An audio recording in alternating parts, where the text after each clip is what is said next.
Okay, I'm going to try and do this quickly. Way too long to text. So we'll see how this goes. So I'm just going to read through your text and then just respond because it'll be a whole lot faster that way. So, all right, let's see if I can get set up here as well. Maybe you can hear me better. All right, so ask about your leads. You said you're calling Facebook leads. If they have their hobby, burial and cremation is okay. And a beneficiary is actually pretty cool as well. But definitely the hobby. You've got to use that to your advantage very early on when you are establishing your credibility with them in the first 5, 6, 7 seconds. Okay. Um, schedule is your schedule. You can call earlier than 9. You're not a telemarketer, and they requested information, and definitely evenings work as well. So I don't know what else. I'm not going to tell you what to do, obviously, but you can expand 9 to 5. Only salespeople and telemarketers call between 9 and 5 anyway. So outside of those times will already get you more contacts than normal to begin with. But also understand you got to make money. So I get it. And triple dialing, which is great. I would not leave voicemails until you're on about your 10th go round. And I'll go through that in a second. And text messages, if you don't have a CRM, I don't know how effective that's going to be, because if they're not responding right off the bat, then it just starts in your mind. You're going to start saying, I'm just bugging these people, which I'll get to that as well. But let's start with right off the bat. Sorry, I'm getting another text coming in. Right off the bat with Facebook, which is why my entry into this whole thing is making sure they understand I'm only reaching out to them because they request it. So, hey, this is Tony, and I just received, doesn't matter if it's a 6-month-old lead, you just received it. When they pick up the phone, I just received your request. If you want to put Facebook in there, that's fine. Some people think it's a good idea. Some people don't. So it's, that's totally up to you. I just received your request for final expense options in your area. You mentioned reading as your favorite hobby. Get that out right off the bat. Hopefully, if you have anything else, I would add that in there. I always add in the date of birth. So you mentioned reading is your favorite hobby. And also it looks like, and I'm kind of stumbling around here, so it sounds like I'm looking at her shuffle papers. Also looks like October 1st, 1949 is your date of birth. Did I read any of that wrong? I'm going to tell you that one little phrase right there is going to put a stop on them completely, because they're not listening. They're not engaged. So if you ask them, did I read any of that wrong? Their brain isn't checked in. They're going to say, yeah, because they think you asked, did I read that right? Or is any of that wrong or whatever? Now, if they say no, that's fine. That means they're actually paying attention to you, and then you can move on. Most of the time, what people do is they're like, yeah. I'm like, okay, which part was wrong? Now there's going to be a pause. And all I'm doing here is just shifting them out of their normal mindset into mine. I do not want them thinking I'm a telemarketer, salesperson, anything else. I got to get them away from what they're normally doing. So it is using their name. This is Tony. You don't have to worry about your last name, their last name. Whoever answers the phone, if the lead says John and a man answers the phone, hey, John, because most of the time you're talking to people's cell phone anyway, and 99% of the time. And when I pick up my phone, if somebody goes, hey, Tony, and they don't know it's me, I'm going to be, this is my standard response. My kids think it's funny because I do it all the time. I'm like, depends on who wants to know. Because I don't know who it is. If they're asking me, is this Tony on my cell phone? How in the world did you get my number? And how do I not know who you are? So my red flags are going off, the wall's up, everything else. So you got to bring that down. And you only have 3, 4, 5, 6 seconds to do that max, according to every sales statistic out there. So with authority, with confidence, hey, this is Tony. Sorry, I'm going to choke on myself here. I need to get some water. Hey, this is Tony. I just received your request. So now they're in a whole different mindset. For final expense options in your area. You can say through Facebook if you want to, but I just received final expense options, or I just received your request for final expense options in your area. You had mentioned and don't pause there at all. You had mentioned your favorite hobby was skeet shooting. And it looks like you also have your date of birth as October 1st, 1959. Did I read any of that wrong? Dramatic pause. Okay. Now you're going to have some interaction. They're going to say yes or no. They say, nope, you got all that right. Fantastic. I'm the licensed medical underwriter that's assigned to your case. We are doing 100% everything over the phone right now. It's all virtual, way simpler for you, way easier for us, way faster, obviously, way more convenient, whatever you want to put in there. So you only should take 10, 15 minutes to go over your eligibility. Go ahead and grab a pen and paper for me so that you can write down some things. Command. You're going to find out right there how much they are paying attention, where they are, because then you can get the normal. You're not asking. If you ask, you give them the ability to say no. You give them the ability to give you an excuse. You don't want any of that stuff early on. So grab a pen and paper for me right now, and I'll give you some information. If they go, oh, well, I'm at Walmart or I'm driving or whatever the case, okay, that's legitimate, perfectly legitimate. And that's fine. That's my response. I get that. I just wanted you to write down my information so that we can set up a time for me to call you back. Now, you're at Walmart right now. Let's just say it's 1 o'clock. Any reason, let me look at my schedule here. Any reason you wouldn't be back by about 3:30, 3:45? I got some space in there. You set the appointment based on you being the busy person, not when they feel it. They may say, no, I got to do this and this and this and this. I'm not going to be home until 5 o'clock. Okay. I'm booked solid from 5 until 6. So for me, it would be about 6:15. Any reason that wouldn't work for you?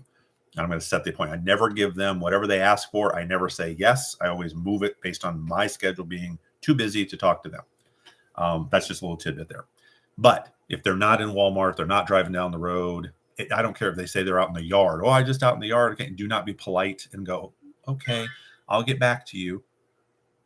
You'll never get back to them. You will, but they'll never answer the phone again. So as soon as you get the person on the phone, you're going. Unless it's legitimate. If they're not in a capacity that you can close the deal, if they're walking around Walmart or driving down the road or sitting at a family picnic or something, or at the doctor's office, which I never get that, but that's a whole other story. But they pick up the phone, I pretty much go with the fact that I'm going to do a presentation right then. So most of the time it shouldn't be an issue. So grab a pen and paper for me, and they'll go, and they'll go around or I'm sorry, they're not going to laugh at that point. They're just going to go looking. So give me a second. I'll go look for it. Okay. So while they're looking for it, then you can confirm whatever else information you have on them. So while you're looking for that, Mary, I mean, it's good grief. Remember back in the days when phones were attached to the walls and we always had paper handy. Now it's crazy because phones are all over the place, and, make some kind of comment. They'll appreciate that because they're old and remember when phones were attached to the wall. So basically what I do at that point is just say, obviously this is a good working number for you. You've already gotten text messages. Well, in my case, I said they've already received text messages. Is there a better number to reach you other than this 1, 2, 3, 4 number that I have? Nope, that's the only number I have. Fantastic. And you do receive texts here? Yes. Okay, fantastic. I just want to make sure I can send information to you. On my leads, I verify the back end. So it looks like your zip code is 29526. Yep. Okay, that puts you in Conway, South Carolina. That's correct. Okay. For whatever reason, your physical address didn't come through. So help me out here. If you ask for help, everybody will always want to help you. It's a psychological. We use the word help a whole lot more. Help me out here and give me your mailing address. Where do you get your mail? Now, I'm not asking where they live. That sounds creepy. And even as a young lady who is perfectly harmless, just, help me out here. Where you get your mail? 1, 2, 3, 4 Elm Street, and they'll give you all their information. Okay, fine. That's generally speaking just some small talk. Maybe you know something about their town they're in or somebody around there, right? So varies. You're not trying to go into this big, hey, I'm your buddy, I'm your friend, because they don't need that right now. That can come later on after you've got through this. So we got that. Okay. Then I go, hey, last thing I got for you, then we're going to chat. Last thing I got for you, then we're going to chat. If I looked at your driver's license, and I say it specifically like that because you want to find, they may say, oh, I don't drive. And then you want to find out right then why. But generally speaking, it's just a backdoor way of asking for height and weight. So if I looked at your driver's license, what would I see for your height and your weight? Weight. They'll say, oh, okay, I'm 5'4", or I put 5'4" and 119 or something like that. Okay, whatever. So you write all that down. Now you have, if you're using my sheet, I don't know if I sent this to you or not, but this is the sheet where I fill out. I now have their, let me see if I can do this, their name, their address, their phone number. If they have the beneficiary, I already have that put on there because I'm going to ask them that later. And then their email, which I haven't asked them about, but it's on there as well, date of birth, all that good stuff. So you've got everything you need to get started. And now you've established yourself as credible, period. You should not be getting, we actually just went over that this morning. This is why it's taking me so long to get back to. We went over that this morning on our call about getting, I got to think about it. I'm like, I need to think about it this year. If it's happened once or twice, that's, I mean, it can't be 100%, I guess, but if it's happened once or twice, I can't remember. And the reason is because I make sure that I cover that at the beginning. So you've done this enough to know what they're going to say at the end and what their excuses are going to be.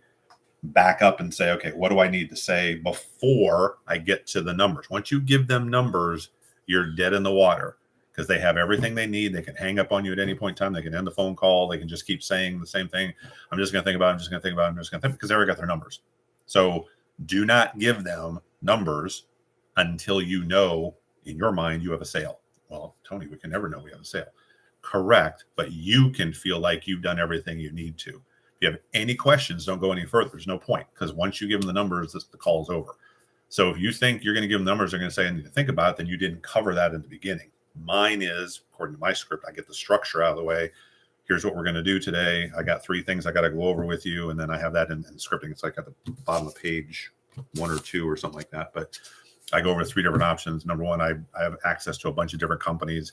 The second thing is, what is the second thing? Second thing is, I gotta say it. So, okay, number 1, I'm a state licensed underwriter. Number 2, I'm gonna do a risk assessment. Yeah, I don't get into the flow, and then I don't even know what I'm saying. So, the first one is, I'm going, I've got a bunch of companies. Second one is I'm going to do a risk assessment to make sure you pass underwriting and that you can afford it. The third thing, most importantly, is that there are no decisions to make today. There's nothing to think about. We have to go ahead and find out if we can get you approved first. You have nothing to think about right now. This is not going into a store and buying a loaf of bread where you can squeeze it and you can look at white and wheat and rye and you make the decision. It's the other way around. The companies approve us. We can just put in a request for coverage, and then I'm going to go through the numbers at the end because it's based on your health and based on your age, and that's what's going to determine how much it's going to be. And then we'll talk about a number. The reason that's important is because we're going to work in conjunction with Social Security. That's how everything's done with your benefits. So based on your birthday is what, the 15th? So that means you get yours on the second Wednesday. Is that correct? Yes. Okay. So the policy won't even take effect. I'll use October. The policy is not even going to take effect to the 11th of October anyway, because that's the second Wednesday. So between now and then, all we're trying to do is find a company that will approve you and that you can afford what they're going to go through to get an approval. Now you have something to think about. In the meantime, they'll get the policy out to you. You'll have all the documents. You'll have something to read over. On the 11th is when the actual draft would take place. That's when the policy goes into effect. And then the state of Missouri or state of wherever you're calling gives you another 30 days to look over the policy. And we can always add more to it at that point, which is why we're going to go with the lowest amount possible to get you approved today or tomorrow within the next 24 to 48 hours.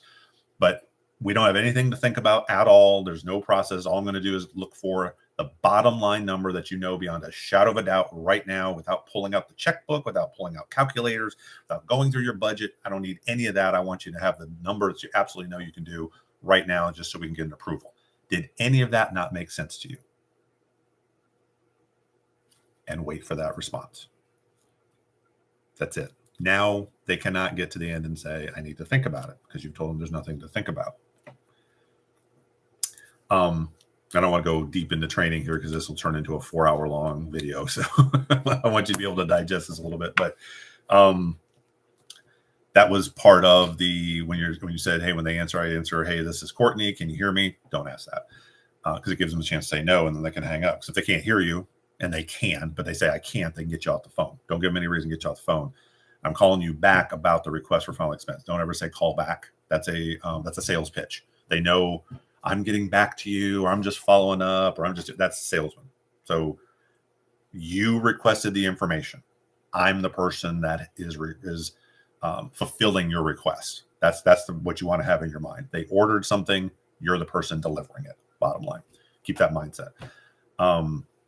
And then you put in here that you're getting a lot of, I need to think about it, it's too expensive, I already have coverage, all that good stuff. You want to cover all that stuff up front, definitely, before the numbers ever go down there. So hopefully this will help out a little bit. Feel free to text me again and say, okay, I didn't get this part of this part, or whatever the case is.